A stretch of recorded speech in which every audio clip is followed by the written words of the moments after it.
Okay, so today we're going to talk about function operations and factoring. So function operations include things like adding things together, multiplying things. We're not going to divide because division is surprisingly quite complicated. Subtracting, a little bit complicated.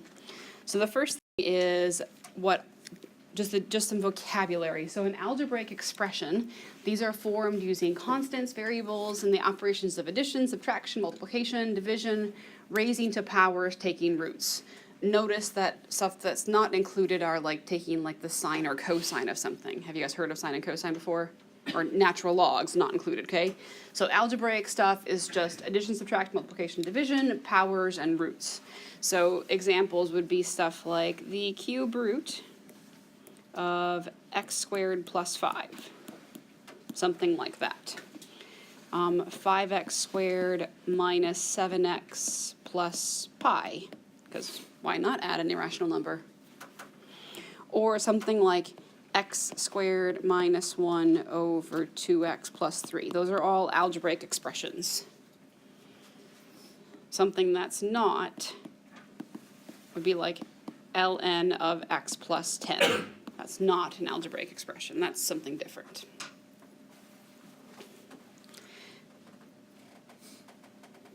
Okay, and then it's kind of like there are rectangles and squares or special rectangles. There are special kinds of algebraic expressions, and they're called polynomials. And polynomials are expressions that involve only addition, subtraction, multiplication, and raising to a natural number power. So what were the natural numbers again? 1, 2, 3. So your powers have to be positive whole numbers. Does that make sense? So polynomials, oh, I love alliteration. Do you guys know what alliteration is? Yeah, like using the same letter. Polynomials are positive powers. Okay, I try so hard. Okay, polynomial positive power. Woo, go Power Rangers. You can tell I grew up in the 80s. Okay, so some examples of polynomials are stuff like, you guys are a tough crowd, 2x minus 3. If I start making Doctor Who jokes, will you laugh? Anybody else a Whovian besides me? Oh, I love Doctor Who. It's a problem. I'm getting therapy for it. So. Why? Anyone even the slightest bit interesting is mad in some way or another. I'm totally mad. Okay, I'm definitely a madman with a box. Okay, so there are polynomials. And also, polynomials can have more than one variable, but in calculus, you're almost always only going to see them with one variable. But just like, technically speaking, something like x minus 2y is a polynomial. Something like x cubed minus 3x squared y plus xy squared is also a polynomial. So they technically count, but you don't see them quite as often in calculus. I think you'll see them more often in calculus 3 has stuff that has more than one variable. You start to graph stuff as like three-dimensional, it's all weird and stuff. So calc 3. Okay, now polynomials. So in a polynomial, a variable cannot appear in a denominator. I'm just going to abbreviate that because spelling is hard. An exponent, or within a radical.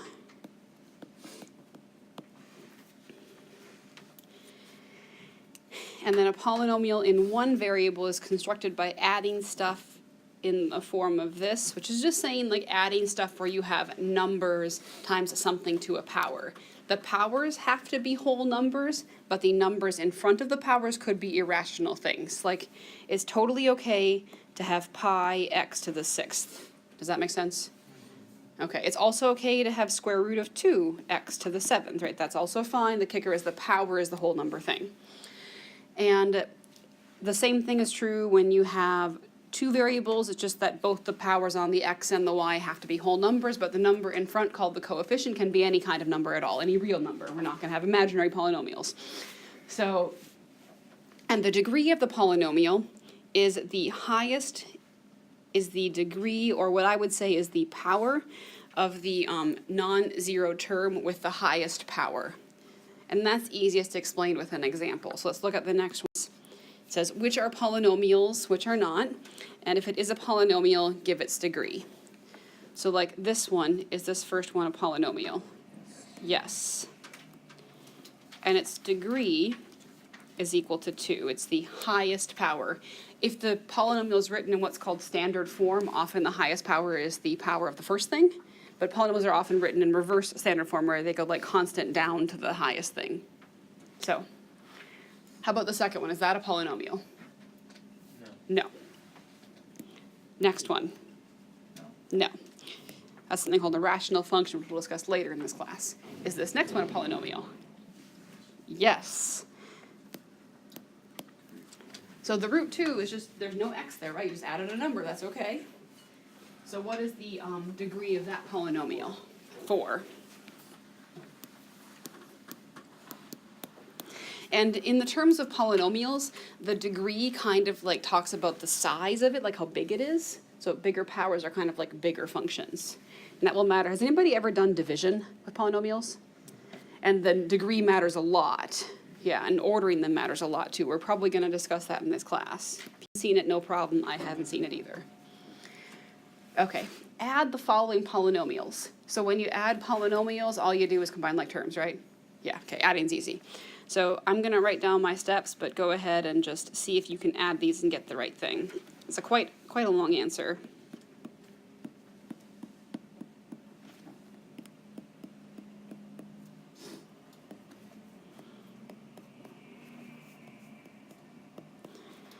And I'll color code my work so it's easier for you to follow.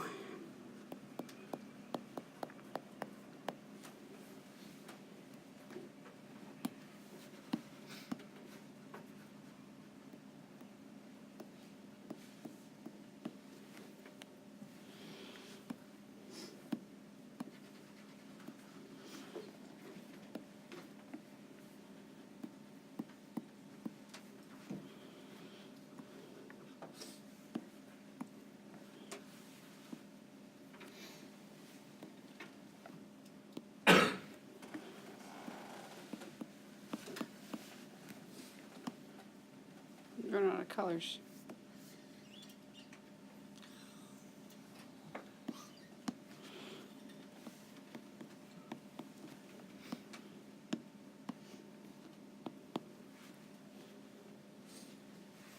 So great.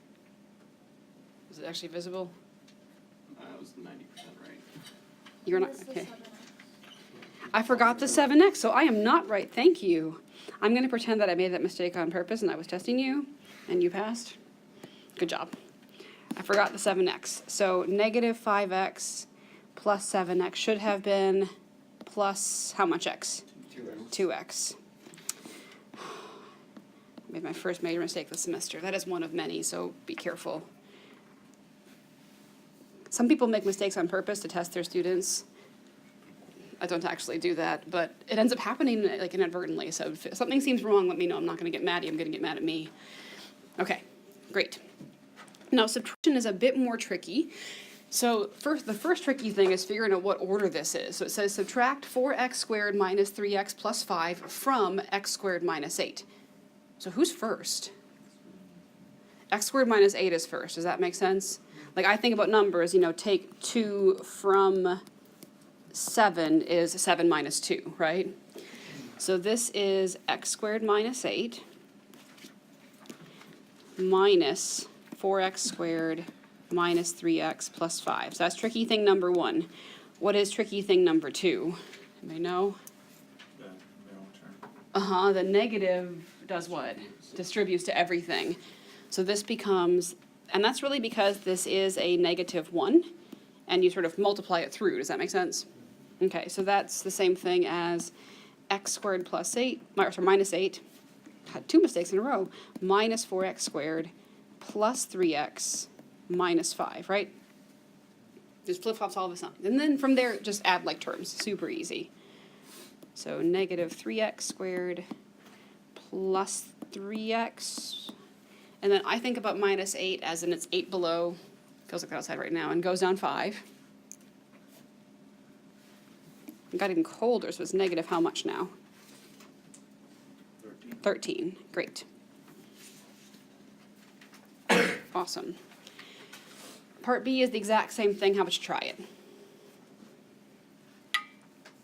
I'll pause and drink coffee, and then I'll start.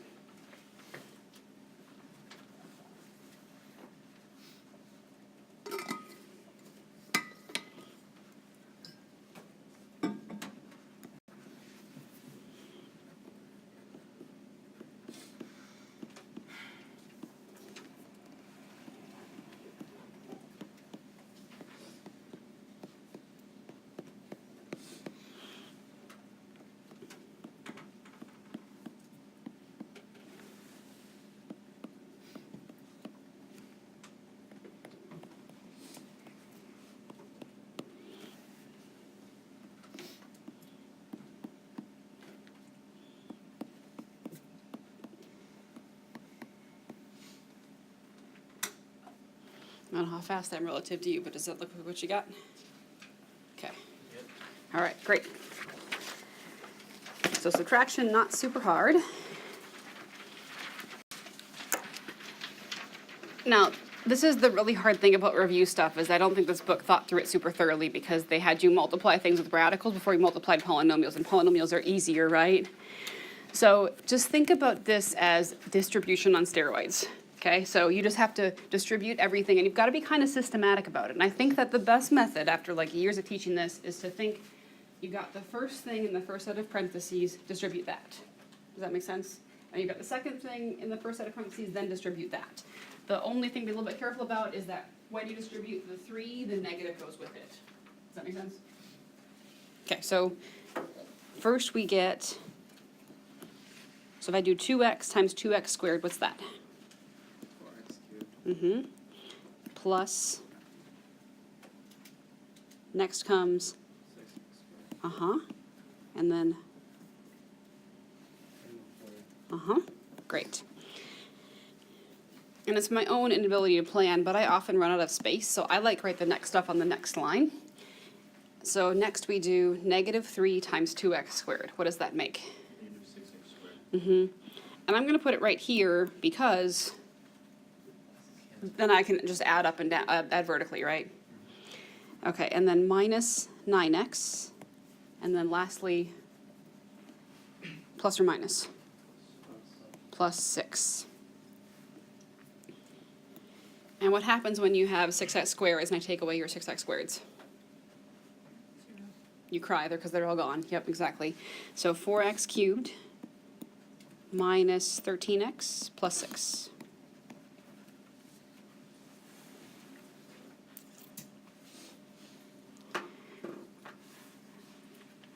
Okay. Now, the next one, you've got to write a little small just to warn you. Okay. All right, so you guys have heard of PEMDAS, right? Like parentheses, exponents, then subtraction, right? So here's common mistake, don't make it. That power of 2 doesn't distribute. So powers distribute over multiplication, meaning if I had like 2a times b, that power could distribute. But when it's over addition or subtraction, it doesn't work that way. And I can prove it to you if you just think back to what the basic definition of squared mean. Squared means base times itself, right? Does that make sense? So, for example, in this, 2a minus b squared, that means 2a minus b times 2a minus b, right? That's like the basic definition of what squared means, right? And then you've made that into a problem in which you can use distribution, right? Okay, I also didn't do the second part yet, so I'm going to have minus a plus 2b times a plus 2b. So same thing. And I think, really, if you think about squared as, okay, squared means the base is twice, and always revert to that definition, you're probably almost never going to be wrong, barring like dumb errors. Does that also make sense? And the definition applies to cube. Like if you see cube, that means the base appears 3 times, right? That's 3. Okay, now multiply the 2a minus b times 2a minus b. So we get 4a squared, right? And then what comes next? Minus 2a. Minus 2a b. And then? Minus 2ab. Minus 2ab. And the order of the letters doesn't matter. I just choose to make them alphabetical. And then plus. Exactly, great. Okay, now the next set, let's do the same thing. Minus, I'm going to make a slight mistake and then fix it. So a squared plus 2ab plus 2ab plus 4b squared. Is everyone okay with at least why this is what it is? Okay. Now, I made a slight mistake. Does anybody know what it was? I didn't distribute the negative, exactly. So what I'm going to do, because I haven't done that yet, is put parentheses here and here. Does that make sense? Okay. So now I'm going to do 2 things. I'm going to combine like terms, and I'm going to distribute the negative. So what's minus 2ab minus 2ab? Do they cancel? No. What do they become? Minus 4ab. So I've got 4a squared minus 4ab plus b squared minus the quantity. Oops, I said I was going to distribute, didn't I? Oh, I recorded that, and that's annoying. Okay, minus, that's a scribble, don't write that down, a squared. So when I add this 2ab plus 2ab, I get 4ab, right? But then the negative distributes, making it negative 4ab. Okay. And then minus 4b squared.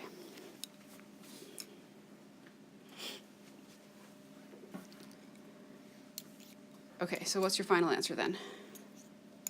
How many a squareds do you have? 3a squared. Mm-hmm.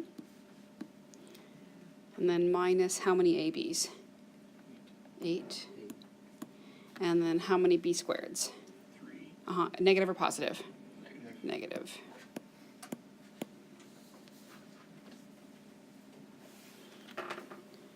Okay.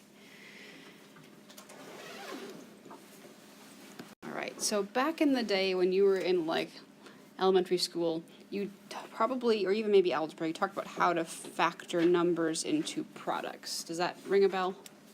You've done that? You say, okay, well, 30 is a product of 2 times 3 times 5. So, and that product is specifically a product of primes, meaning that the 2, 3, and 5 are prime numbers, right?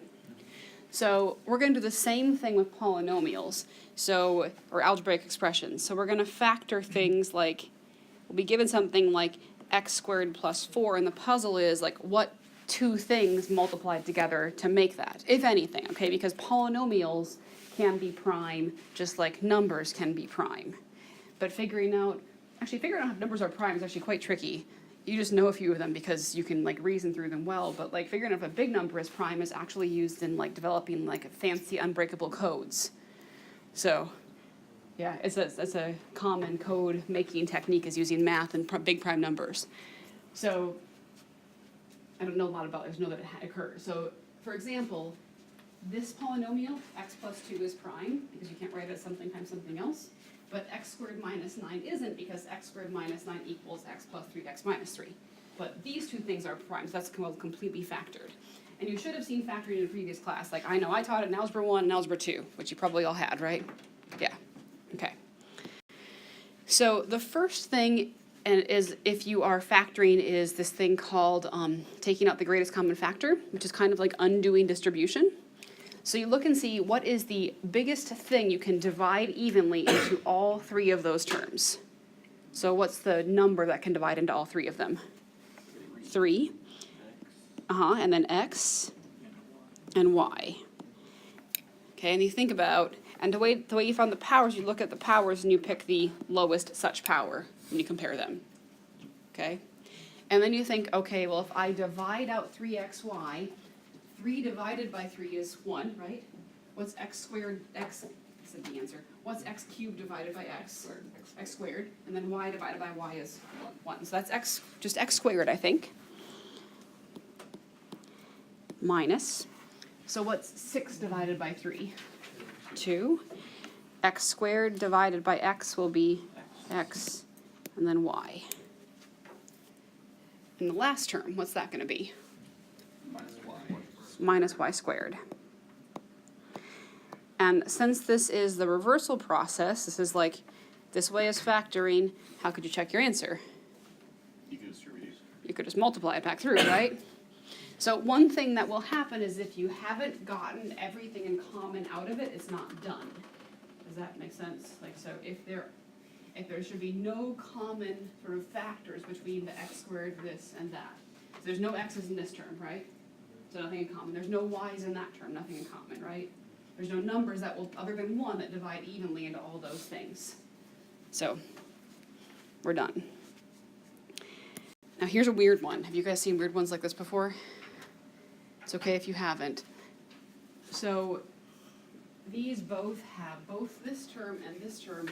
What could you divide them both by evenly? 2y plus 5. That actually divides out. It's a little bit strange, but this becomes 2y plus 5 has been divided out, so what's left behind from the first term? 3y. And what's left behind from the second term, plus 2.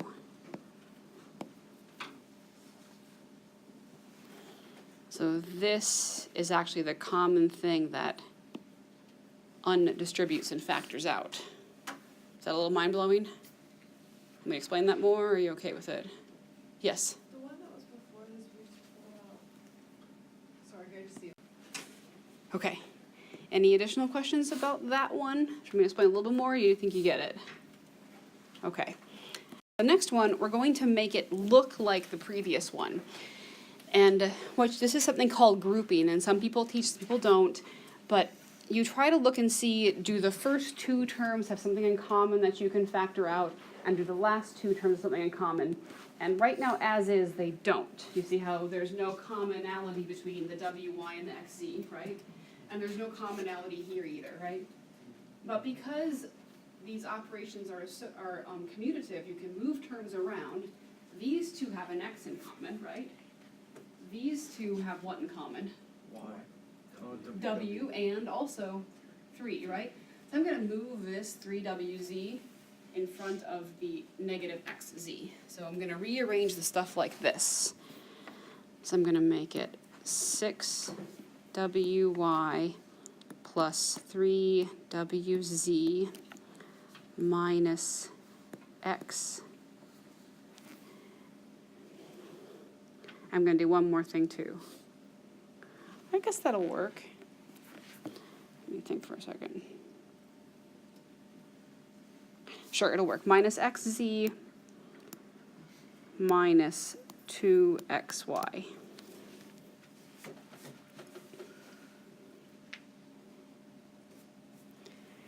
And then you look at just these two together and just those two together and say, what do they have in common, just as groups? So, and the way you determine to make your groups is that somebody has something in common. Now, this isn't the only way to group stuff.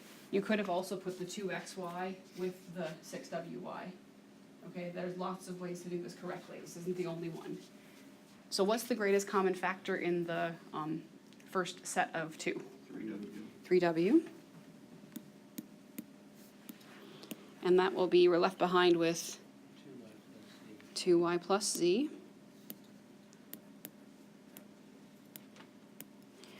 Okay.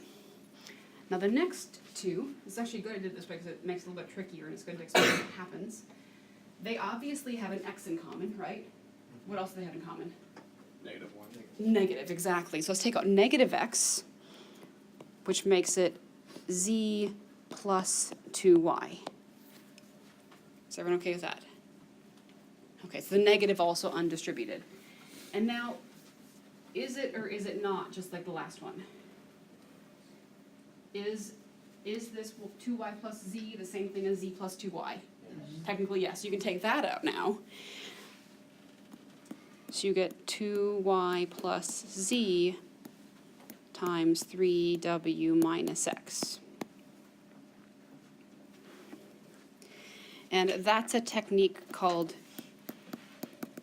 grouping. I think the name is pretty obvious why it's called grouping, right? You look at the terms in groups. And how you choose your groups is you just have to make sure that the groups have some kind of common, greatest common factor. Now, this step, going from here to here, depended upon this thing and that thing being the same thing. If they weren't the same thing, you can't do it. Does that make sense? Okay.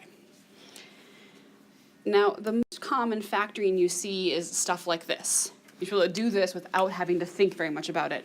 So what I'm going to do with the very first example is actually multiply them together and look and see if we can figure out the pattern, because it's really easy. So multiply them together. There we go.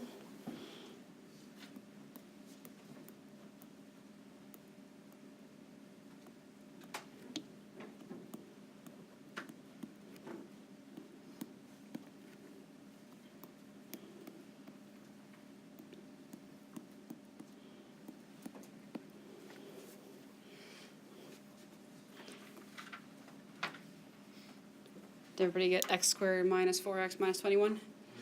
Okay, so now here's the puzzle. Pretend that you were given this, and someone's going to give you $100 if you can figure out what's multiplied back together. Like what was it in the first place? You got to reason through like it's like a puzzle. Okay, what did that come from? So is it clear that because it was x squared, just regular x squared, it had to come from x times x, if we're looking at whole numbers only. Is that okay? And then the question is like, how the heck do you figure out what numbers are here and here? Well, you know when you have negative because of the final product. You know that because the final product one is negative. You got a negative there, yep. And then what's the pattern? Yeah. I usually do, I figure out like what is multiplied together to make 21. Mm-hmm. And then figure out if that adds up. You're almost right, okay? I think you probably, it's what multiplies to minus 21. The negative matters, but that makes sense. It's the exact pattern. And then what adds to negative 4. That's what the numbers you're looking for. So those two numbers, they have to, and the reason is that this minus 21 came from multiplying 3 and negative 7, right? That's where it came from. And this negative 4 came from adding the two together, right? So that's your clue. So what numbers multiply to make minus 21 and add to negative 4? I usually just list factors. Yeah, exactly. You say like, oh, minus 21 is negative 1 and 21. Does that work? No. It's negative 3 and 7. Does that work? No. No, but almost, right? So what would be the correct ones? Negative 7. Negative 7 and 3. So x minus 7, x plus 3. And just like with the previous problem, you always can check your answer by remultiplying stuff together, right? Okay. So this one's going to be x and x. And you think what multiplies to 4 and what adds to negative 5. So if two numbers multiply to make a positive but add to a negative, they're both negative. And 4 is negative 1 times negative 4. Is that the ones? That's the ones. So minus 1 minus 4.